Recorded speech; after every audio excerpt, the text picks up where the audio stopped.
Oh, hi. I'm just playing this little indie game that I found on the App Store. Or actually, Google Play, because I'm on Android. It's called Pokemon Go. Pretty sure no one else is playing it right now.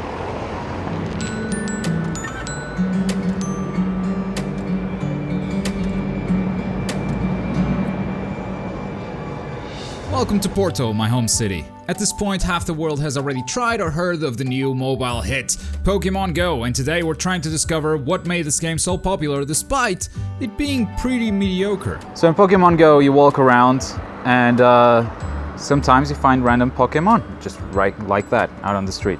You click them, wild Zubat, well, Porto is full of Zubats. You swipe to the phone to throw a Pokeball and catch the guy. You walk to find and catch Pokemon. You spin the Pokestops for some items like more Pokeballs or potions. And you can mark your territory by taking over gyms. Gyms are scattered throughout the city, and basically you walk up to a gym and you fight whatever Pokemon's there. And then you gotta leave a Pokemon of your own to conquer that gym for your team. There are 3 teams, you pick your team when you reach level 5. Team Valor is trash, Team Yellow no one cares, Team Mystic is where it's at. The combat system in this is very different from the traditional Pokemon games, where you had a turn-based battle system, you could choose your attack.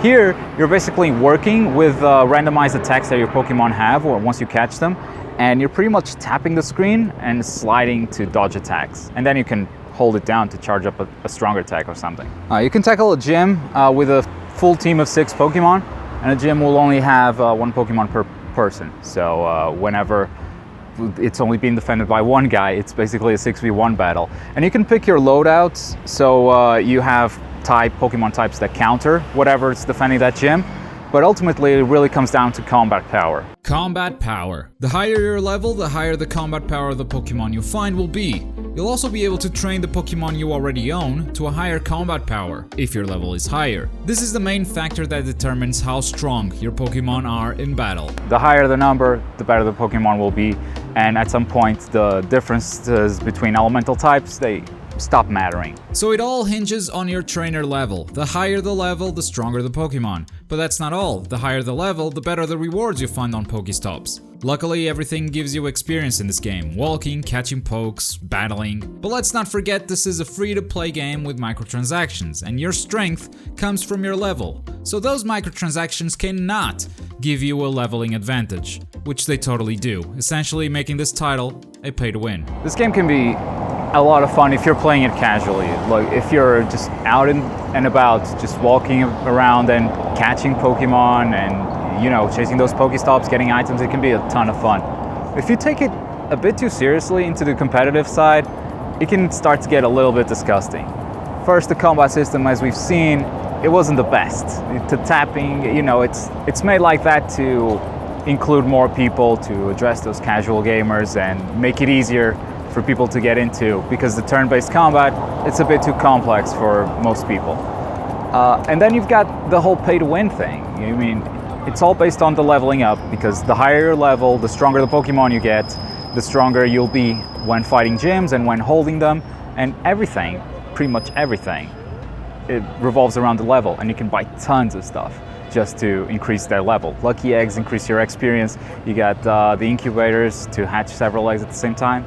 It's kind of nasty. And the community will defend this game with tooth and nails, one of the main arguments being that you can still get to the top level, it will just take you longer. But if that's the case, you're no longer being competitive, because those who pay do have an advantage. They'll also argue that if you hold a gym for 20 hours, you'll get some currency. That currency isn't nearly enough to compete with the players that put the money in. And also, in a big city like this, it's impossible to hold a gym for 5 minutes. One of the many benefits that Pokemon Go has done to society is that it's getting people out of the house. It's making them work out, it's making them walk. As someone who works out on a regular basis, look man, walking sucks, I hate it. Luckily, there are ways to circumvent this. People can place lures on Pokestops, you can use incense to bring the Pokemon to you. These are all things that you can eventually get through playing the game, but most of them are purchased through microtransactions. Some people will look at this and say, well, that's not how the game was meant to be played. You're meant to be out there, you're meant to be walking, doing exercise. I'll say the contrary. Anything that has you spending money on the game, that's exactly how they meant for you to play it. So we've got a bad combat system, a bare bones geocaching experience, and a disgusting microtransaction driven business which, despite the community's argument, clearly offers an advantage to the people putting the money in. So far, it sounds like a pretty mediocre game to me. Not to mention the fact that 4 weeks after its release, it's still plagued by technical issues. We're good? GPS is freaking the fuck out. But we're getting close to this Pokestop. And I don't know if you can see that with this brightness, but once you get within range, you click it. You fucking, okay, the app crashed. Gotta restart it. Great. This is awesome. So despite all this, why is such a game so popular? Why are so many people playing it? You gotta have a really big passion to not want to uninstall this app immediately after playing it and having it crash on you about 5 times in a row. That passion comes from nostalgia, from Pokemon fans who play the original games in the 90s or watch the anime series, and it comes from people experiencing geocaching for the first time. If you look at what's here in Pokemon Go, the geocaching is pretty bare bones. There are a ton of other apps that have done this geocaching, geomapping, this type of game a lot better in the past.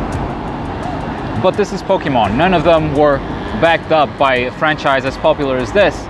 So it blew up, and it's giving a lot of people their first chance, or it's their first time experiencing this type of geocaching. Pokemon Go fulfills the lifelong fantasy of becoming a Pokemon trainer in real life. It's a fantasy many of us have had ever since we watched the anime as kids. And even though that promise was delivered through a mediocre game, it was delivered nonetheless. Part of that is accomplished through the augmented reality present in the game. And for a lot of people, this is their first time experiencing it. It's something novel that they want to see with their own eyes. Unfortunately, the game just works a lot better without it.